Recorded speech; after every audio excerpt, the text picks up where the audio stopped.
So we got Blueboy.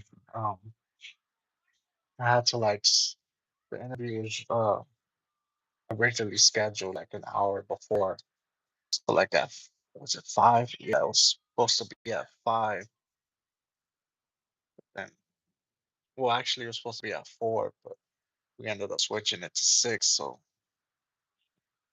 we're gonna get it in right now. We're gonna get it started. And the reason why I had to switch is because I have to do like some jury duty type thing. I have to go all the way down over there in Chatsworth to the courthouse just for them to say that to dismiss me. It was cool. The only thing bad about it was it took forever for us to get to a courtroom and not dismiss me. It took like a whole like 2 hour lunch.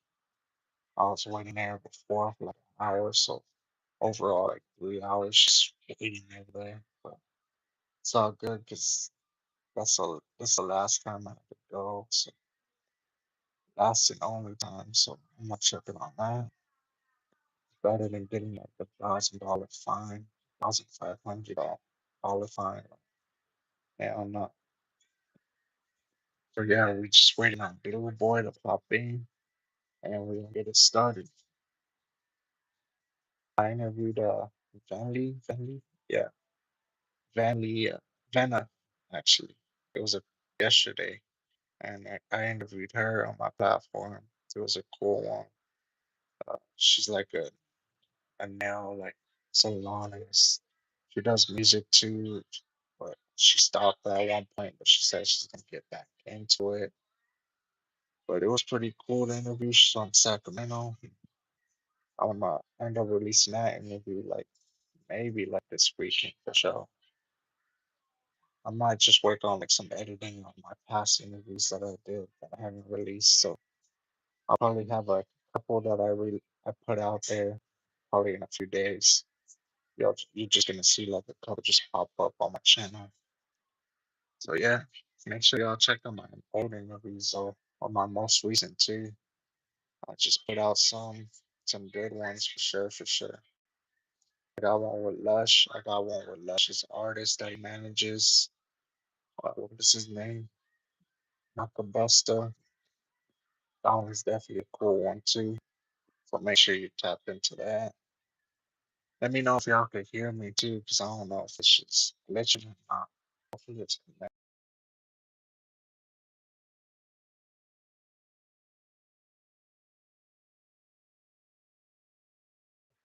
All right, yeah, so that's just connected. So y'all can hear me good and all. So yeah, make sure y'all tap into my other interviews I just put out. You go to my YouTube channel, you can see what's up there, what's on there. And for sure, subscribe, like, all that. Y'all just popping in. We're gonna have an artist on here called Blueboy. He be making like that emo type music. But I know like some of y'all be fucking with like Playboy Cardi, Kim Carson, Destroy Lonely. So you might like this artist too. So, like different people like different types of artists. And yeah, I be fucking with that type of music too. Not gonna lie. Fucking Playboy Cardi, definitely. I'll be rocking with this shit. I'm gonna drop that. I am. I am music. That shit was fire for sure, for sure. But yeah, we just waiting on him to pop in and we gonna get it going. We're gonna get it started. Rap Wars platform. We in here. We not out yet. Yep. So before he pops in, let's get into some topics. So um, I seen when I was just scrolling through IG that Adam 22 and his wife Lena Blood ended up like divorcing, or Lena divorced him.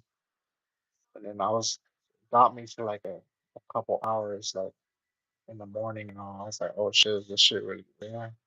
Well, actually, it was yesterday I seen that shit. I was like, oh shit, this shit real. Like I thought it was real. Like that shit was crazy for sure. And then they were posting like pictures of it. Like I forgot the other guy, that other porn star's name, freaking that black porn star. But they're posting pictures of him. And they were saying that he took Lana from what's his name, Adam 23 and all.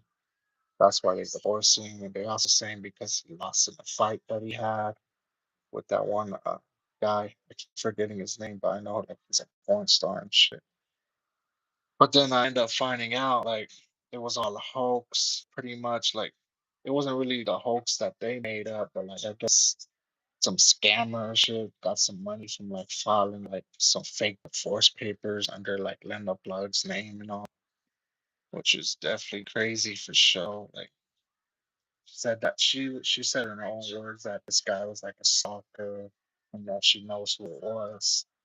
So all in all, they're still together. Like that whole thing, she's trying to get it reversed. So yeah, that's definitely crazy. I kind of like didn't believe it either. Like them, they were like together even after like they were like something with different people and shit, still cool with each other, smashing like different people, different porn stars, like letting them the plug, like do her thing and shit. They definitely like a power couple. I'm not gonna lie. They they cool. They cool for sure. But yeah, that's the whole no jumper news that I got into for sure.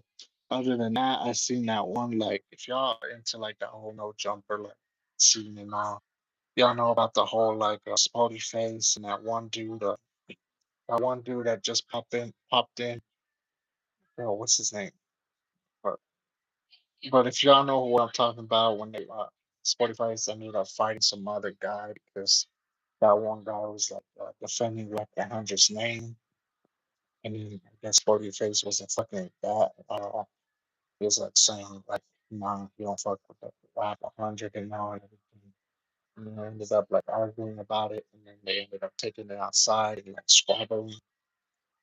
So they definitely handled it like some man, just squabbling outside. But people were saying once they like entered back into the jumper that Face looked like he got beat up and all. J Hood, that's his name. J Hood and Sporty Face got into a fight like outside of no jumper. And then they ended up coming back and they're saying that Sporty Face ended up taking that L from J Hood. But who knows what actually happened because I guess they didn't have no witnesses around. They like crossed the street, like two streets, and then I guess they just kept it like secret and all. So who knows who actually won that fight? But a day later, I guess Sporty Face ended up quitting no jumper, saying that Adam 22 did like some snake shit. He knew this was gonna happen, which I'd be hearing that a lot. Like a lot of like past like podcasters or artists that are on that platform saying like Adam 22 does like this shit on purpose. He'd be like setting people up, you know. But honestly, it might be the case, but he also puts people on a map too. Because no one would have known about like Spotty Face if he was on that jumper for sure. I know people like in this hood might have known him, would have been like famous around in his hood and so, but like actually like in LA, I don't think no one would really be fucking with Spotty Face. So Adam 22 does do like shit like that, which you probably just gotta watch out for, like try not to entertain it, but he also puts people on, so I definitely respect that for sure, for sure. But yeah, I'm still waiting on Blueboy. Let me see what happens.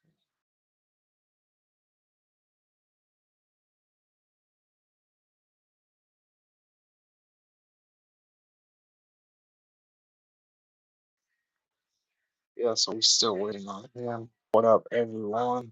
Make sure y'all tap in, don't tap out. What else we got? Honestly, that's pretty much all I seen today. Oh yeah, the Pusha case. There was like some update on that. I guess what's his name? Big 30 ended up getting released on bond, which is not really that crazy because he didn't really have nothing that's that much to do with it except like blocking the door and not letting like Gucci Mane escape and all, and then bringing like Shiesty's back to him. But other than that, he wasn't pointing no gun at like Gucci Mane.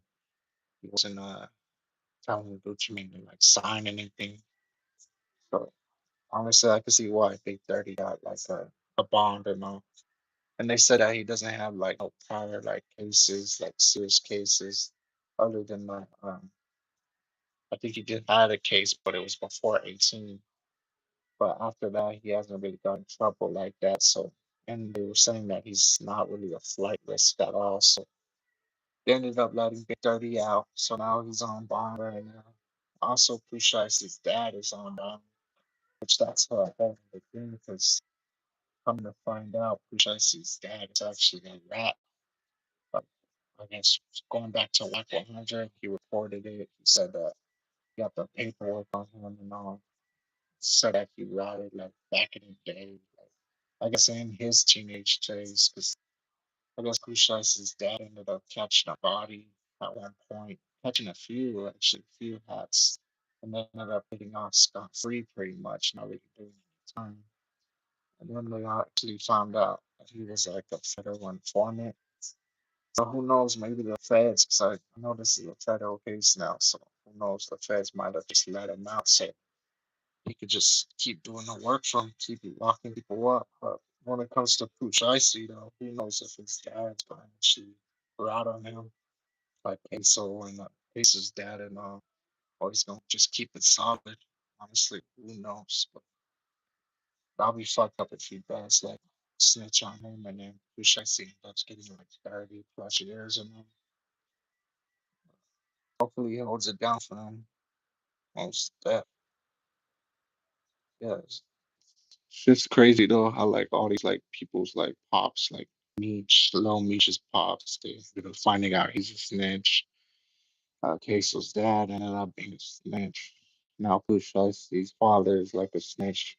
And it takes them like years to find out like, oh shit, like they actually snitched or something. I don't know, that's just my opinion. Why does it take like over a decade like, to find out these people actually ratted and all? But y'all let me know what y'all thoughts is, comments. And yeah, I was waiting on Blue Boy to pop in, but I don't see him right now. So might have to just tap back in later. So till next time, we got it. Peace out.